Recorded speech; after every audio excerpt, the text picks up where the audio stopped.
Unit වෙල්ලාලගේ මේ තරගයේ කැඳවීම සර්ව සාධාරණීකරණය කර තිබෙනවා මේ දක්වා පන්දු 18කින් ඔහු ලකුණු 24ක් ලබාගෙන මේ අවසන් පන්දුව තරගයේ අවසන් පන්දුව විය හැකියි. අසල් හක් ෆාරුකි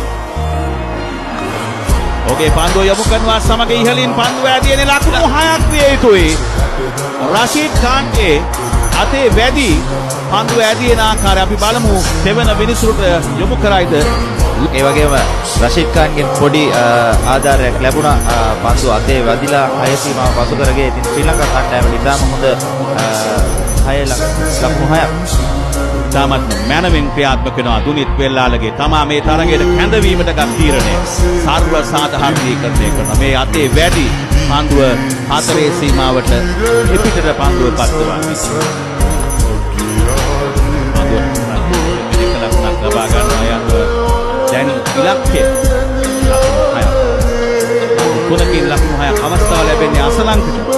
මේ පන්දුවත් වේගය අඩාල කළා පැය කිලෝමීටර් 109යි වේගය.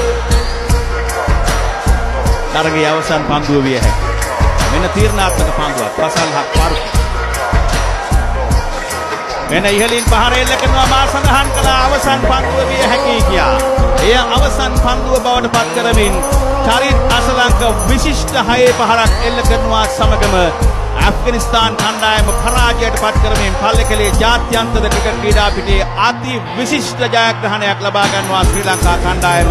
හොඳම හඹා යාම මේ ක්‍රීඩා පිටියේ වාර්තා කරමින් කඩලු 4ක අති විශිෂ්ට ජයග්‍රහණයක් ලබා ගන්නවා ශ්‍රී ලංකා කණ්ඩායම.